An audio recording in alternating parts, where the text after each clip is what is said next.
Hi everyone, in this video we will be discussing about ECG or EKG.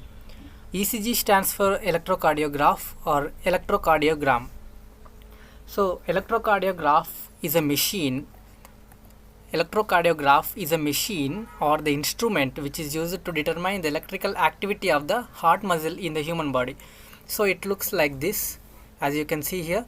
So the electrocardiograph is a machine which determines the electrical activity of the human body, heart in the human body. On the other hand, you can see here the electrocardiogram. It is a result that is obtained by recording the electrical activities in the form of waves, which can be displayed on the electrocardiograph. Sometimes it can be printed on the paper, as you can see here in the graphical representation. It is the electrocardiogram. Both electrocardiogram and electrocardiograph both are different. Electrocardiograph is a machine and electrocardiogram is a result which is obtained in the form of waves in the paper. So next, coming to why there is a need to measure determine the electrical activity of the heart muscle in the human body. Generally, for any individual, there is a set of waves, intervals and segments for the ECG. Any deviation in the normal wave pattern or normal intervals, normal segments, it indicates a possible abnormality. So such deviation that indicates the presence of various heart diseases in the human body. So overall, it helps us to determine the electrical activity and any possible abnormality in the human heart muscle. So next, coming to the procedure, it is called the electrocardiography. Electrocardiography is a process by which we determine the electrical activity, the process by which we measure the electrical activity of the heart muscle in the human body. So the electrocardiography includes it is interpreted by connecting a series of leads in the human body. These leads, generally we use 12 lead ECG. So generally we use 12 lead ECG, which is more accurate than the others. So there are many types of ECG. Among them, the 12 lead ECG is more accurate. Even though we are calling it as 12 lead ECG, we use only 10 leads. As you can see here, it is called a 12 lead ECG, but we use only 10 leads. So it may come into your mind why we are calling it as 12 lead ECG when we are using only 10 leads. We are going to discuss about it later in the next parts. There is some reason behind it. And now we are going to the classification of leads. There are 4 different kinds of leads, and the classification is based on polarity and based on location. So based on the polarity, we are classifying it as the unipolar leads and the bipolar leads, and based on the location, we are classifying it as chest leads and the limb leads. So the classification of leads is based on 2 points, that is based on polarity, and on the other hand we are classifying it based on the location. So the based on polarity, we are classifying it as unipolar leads and the bipolar leads, and based on the location, we are classifying it as chest leads and the limb leads. The chest leads are also called the precordial leads because we are placing it on the precordium of the human body. So next, coming to the 12 lead ECG, the procedure, it is having 6 precordial leads and 4 limb leads. So in total we are having 10 leads, but we are calling it as 12 lead ECG. So placing the leads on the human body procedure. So the chest leads are the precordial leads. There are totally 6 precordial leads in the placing on the human body. These leads are placed on the chest in different intercostal spaces. So what are the intercostal spaces in the human body? The intercostal spaces are the space between the 2 ribs. Okay. There are 6 chest leads placed in different intercostal spaces in the human body. So it means they are placed in between the 2 ribs and superficially on the skin. So let's name these 6 precordial leads as V1, V2, V3, V4, V5 and V6. So we are naming it from V1 to V6. We are numbering it from V1 to V6. So the intercostal spaces are present between the 2 ribs, and we can identify ribs and intercostal spaces by angle of Lewis method. In the next slide, we are going to discuss about the angle of Lewis, which is also called the sternal angle. So now The angle of Lewis. The angle of Lewis is the angle between the manubrium and the body of the sternum. So we know that the sternum is having three parts: the manubrium, body, and the xiphoid process. The angle between the manubrium and the body is called the angle of Lewis or the sternal angle. Okay. Now you can see here, it is the angle between the manubrium and the body of the sternum. Okay. You can see here in the diagram, it is clearly mentioned here. It is a sternum, which is located here. You can see the cursor, red color cursor here. So the thing which you can observe here in the form of green color is the manubrium, and which is in the blue color is the body, and which is in the purple color is the xiphoid process. As you can see here, a clear cut demarcation between the here you can see the body and manubrium. The angle between the manubrium and the body is called the angle of Lewis or sternal angle. So we can say that the sternal angle is the angle between manubrium, as you can see here in the green color, and below here you can see the body. The clear cut demarcation that you can observe here in the form of angle is called angle of Lewis. As you can see here, a rib is attached in this region. It is the first rib and this is the second rib. So we can say that the significance of angle of Lewis is that we can see there is second rib. Second rib provides attachment. Second rib is attached at the region of angle of Lewis, or sternal angle provides attachment for the second rib. So it is present 2 centimeters below the jugular notch. Here you can see a notch which is present just above the manubrium. It is called the jugular notch. Just 5 centimeters below the jugular notch, here you can see the sternal angle. Okay. Now the significance, as we have discussed earlier, the significance of this angle of Lewis is that here you can see the second rib, presence of second rib. So now the question arises is, how can we determine the presence of other ribs and other intercostal spaces by this method? So when you know the angle of jugular notch, just 5 centimeter below you can see here the sternal angle. Just here you can see the second rib. So below the second rib you can see here the second intercostal space. Below this there is third rib, and below the third rib there is third intercostal space. Between the third rib and the fourth rib, between the fourth rib and fifth rib you can see fourth intercostal space. Between the fifth and sixth you can see fifth intercostal space. By this you can determine which intercostal space it is. See here, you can see below the second rib there is second intercostal space, below the first rib there is first intercostal space, and below third rib there is third intercostal space, vice versa.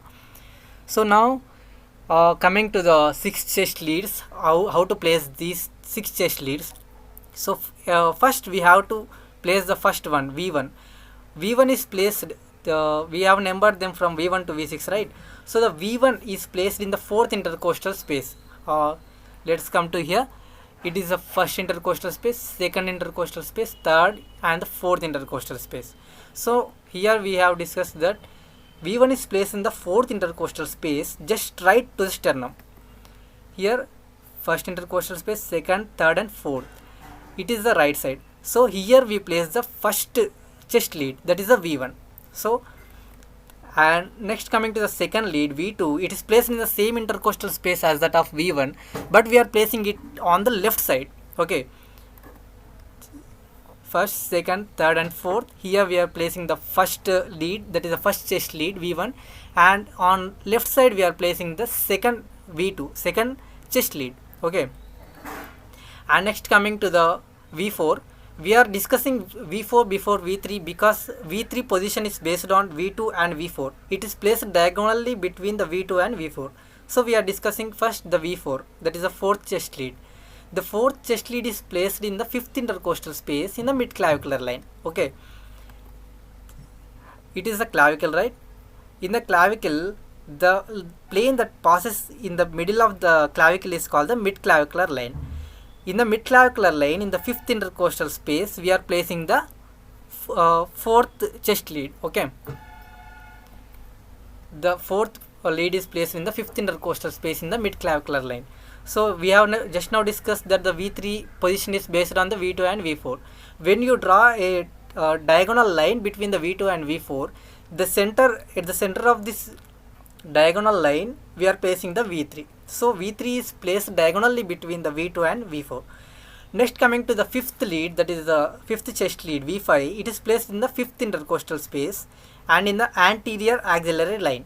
And sixth one is placed in the same fifth intercostal space but in the mid axillary line. Okay, so here we can see the picture showing the arrangement of leads on the chest. It is the mid clavicular line. Here you can see the clear cut lines. So now first we are discussing about the first lead, that is the V1. So you can see here V1 is placed in which intercostal space? This is the first, second, third and fourth. So the V1 is placed in the fourth intercostal space.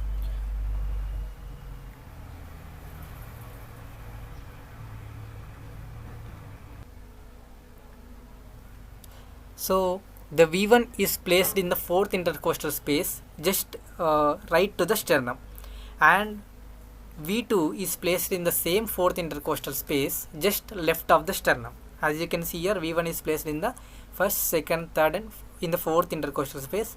V2 is placed in the fourth intercostal space but left of the sternum. Next, coming to the V4, we have discussed that V4 is first placed in the V3. V4 is placed in the imaginary line which passes through the mid-clavicular line in the fifth intercostal space. Okay, as you can see here, V4 is placed here. V4 is placed in the fifth intercostal space in the mid-clavicular line. Mid-clavicular line is the imaginary straight line which is passing through the middle of the clavicle, medial 2/3 and lateral 1/3 of the clavicle. So between V2 and V4, we can draw a imaginary diagonal line. Between these two V2 and V4 diagonally we can place the V3. So you can see here V3 is placed diagonally between V2 and V4. So next, coming to the V5, V5 is placed in the anterior axillary line in the fifth intercostal space, same fifth intercostal space. It is the anterior axillary line. Here we are placing it. Okay, let's place here. Here we have placed the fifth chest lead in the anterior axillary line. So next one, V6 is placed in the mid axillary line. As you can see here, it is the anterior axillary line in the axilla. It is the mid axillary line. V5 is placed in the anterior axillary line in the same fifth intercostal space. V6 is placed in the mid axillary line in the same fifth intercostal space. So in summary, V1 is placed in the fourth intercostal space, just right to the sternum, as you can see here, and V2 is placed in the same fourth intercostal space but left to the sternum, as you can see here, and V3 is diagonally between V2 and V4 and here, and V4 in the fifth intercostal space in the mid clavicular line. Here you can see a imaginary straight line which is passing to the mid clavicular line. And next is the V5. It is placed in the fifth intercostal space but in the anterior axillary line. Anterior axillary line is just like a mid clavicular line. It is also an imaginary line which passes through the anterior part of the axilla. And next is the mid axillary line. Mid axillary line passes through the middle of the axilla, like this. Here we can place the V6. So it is about the placement of the 6 chest leads on the chest or the precordium. These are the placement of the precordial leads. And next, coming to the placing of leads on the limbs. This is called about limb leads. Okay, there are totally 4 limb leads. We have discussed there are totally 6 chest leads or the precordial leads and 4 limb leads. So 6 precordial leads placed on the precordium or the chest, and 4 limb leads are placed on the upper and lower limbs. In the case of upper limbs, we place these leads on the wrist, and in the case of lower limb, we place them on the ankle. Okay, in the case of upper limb, we place them on the wrist, and in the case of lower limb, we place them on the ankle. And now, lead placed on the right upper limb is AVR. It is the right upper limb, right? Generally, we have discussed in the upper limb, we place them on the wrist. As you can see here, they are placed on the wrist on the both sides.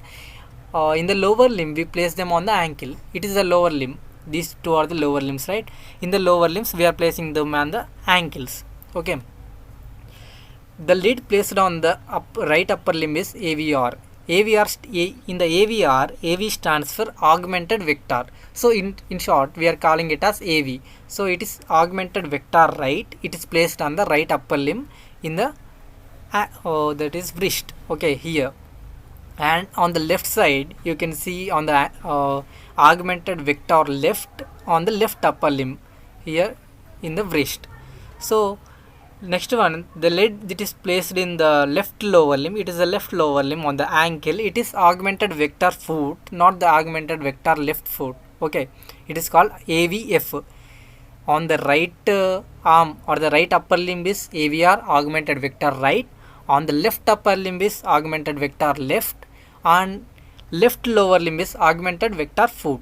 And the lead which is placed on the right lower limb is regarded as the ground lead, and it is connected to the ground. Okay, so it is augmented vector right, augmented vector left, augmented vector foot, and it is a ground lead. Okay, so in total we are having only 3 functional leads here: augmented vector right, augmented vector left, and augmented vector foot.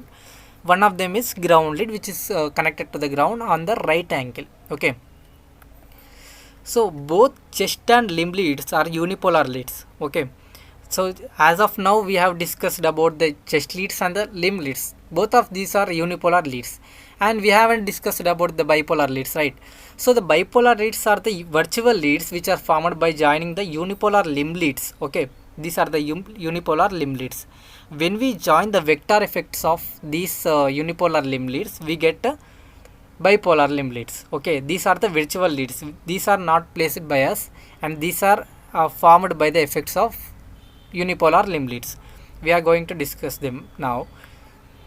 So next we are discussing about the bipolar leads. So just now we have discussed the bipolar leads are formed by joining the unipolar limb leads, not the chest leads. Okay, so what are the unipolar limb leads? As of you we have discussed, that is the, here we can see on the right arm, that is the AVR, and here the left side and the left wrist, this is the AVL. On the left foot we have discussed the AVF. Okay, AVR, AVL, and the AVF. These are all the unipolar limb leads. When we join the vector effects of these unipolar leads, we can get a bipolar leads. Okay, so okay, let's join the any two of these. Okay, it is the AVR and it is the AVL, right? When we join the vector effects of this AVR and AVL, we get a bipolar lead, bipolar limb lead, that is lead 1. As you can see here, its direction is also mentioned here. Direction is important because by using direction only we can determine the Einthoven's law.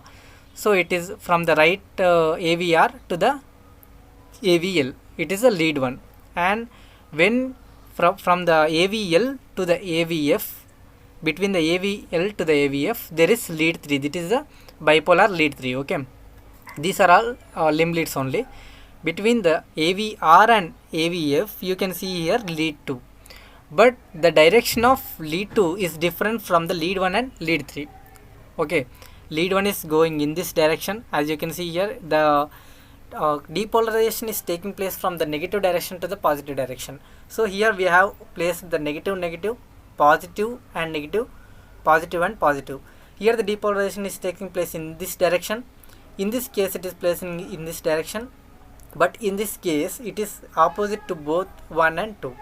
So according to the vector law of summation, so any 3 vectors that are summated, just like lead 1 plus lead these 3 leads, any triangle that forms a triangle is equals to 0.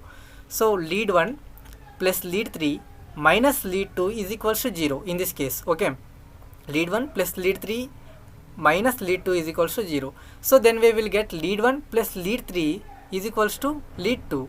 So it is about the Einthoven's law. So Einthoven's law states that human body is a homogeneous conducting system.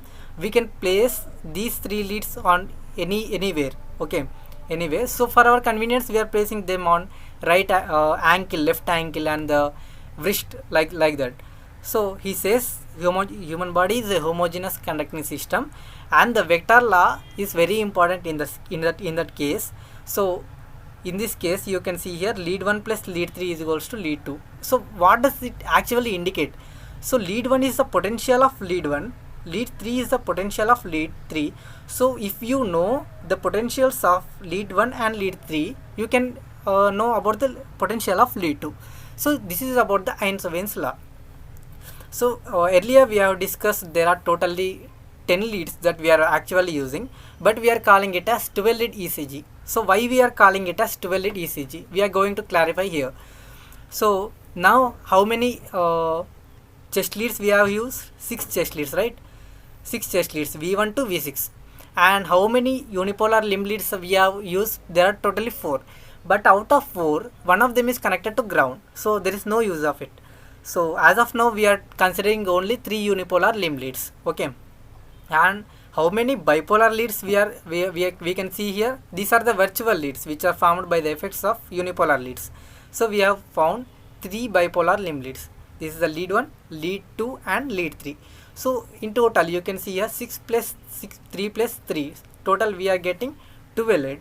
So even though we are using 10 leads, we are calling it as 12 lead ECG because of the presence of 3 bipolar virtual limb leads. Okay. So it is about the 12 lead ECG. Thank you.